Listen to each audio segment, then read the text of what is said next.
You're alive. That's great. Sobbing in joy, she threw herself into his embrace, wrapping her arms tightly around his waist and refusing to let go, as though she feared he might vanish. Dustin felt the softness in his arms and the familiar scent tingling his nose. He broke into a smile. He could tell from her uncontrolled crying that she cared greatly about him. Okay, now.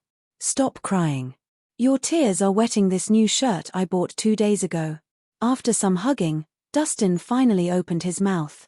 What's the big deal? I'll just pay for the shirt. She let go of him and didn't forget to give him a pinch in the waist, sending him grimacing in pain. And what was that just now? Why didn't you escape sooner? She confronted him. His a ticking time bomb, no pun intended.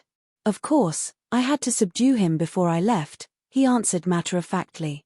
I know you're great at fighting, but you have to care about your safety. He had bombs strapped on his body. What if he got you killed in an explosion? She protested. He grinned and replied, but I'm all well. It's all because of your dumb luck. You'd better not push your luck the next time, she warned him. Okay. I'll act like a loser and think of my safety first. He nodded furiously. That's more like it. She nodded with satisfaction. It was all great being a glorious hero, but that was also how people got themselves killed in a slip-up. She'd rather Dustin stay a loser. Dustin Rhys, do you have 9 lives? Why weren't you dead from that huge explosion? James and Florence cautiously made their way up to the rubble. I need to thank my lucky stars for surviving the bombing, Dustin dropped a casual remark. Oh my God. My villa. Florence suddenly started howling at the sight of the rubble when she realized the extent of the damage done. Oh, Edwin Hummer, you asshole. I'm fine with him wanting to die. How could he ruin my villa while he was at it? This is unforgivable. Mom, this all happened because of Dustin. I think you can ask him for compensation. James was thinking fast and came up with an idea. That's right. Florence nodded and grabbed Dustin by the sleeve. Dustin Rhys, it's all your fault. You need to pay up for ruining my villa.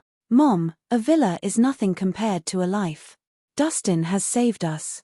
Do you think it's fair to ask him for compensation? Dahlia frowned at her mother. Why is that unfair? He got us into this trouble.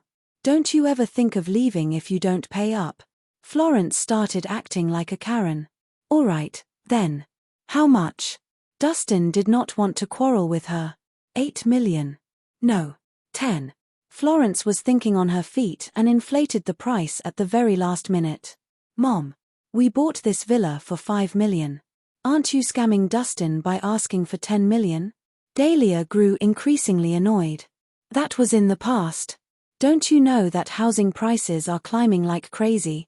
I won't let this slide if I don't receive the 10 million. Florence put her hands on her waist. Dahlia was about to go off, but Dustin pressed a hand against hers. Whatever. 10 million it is.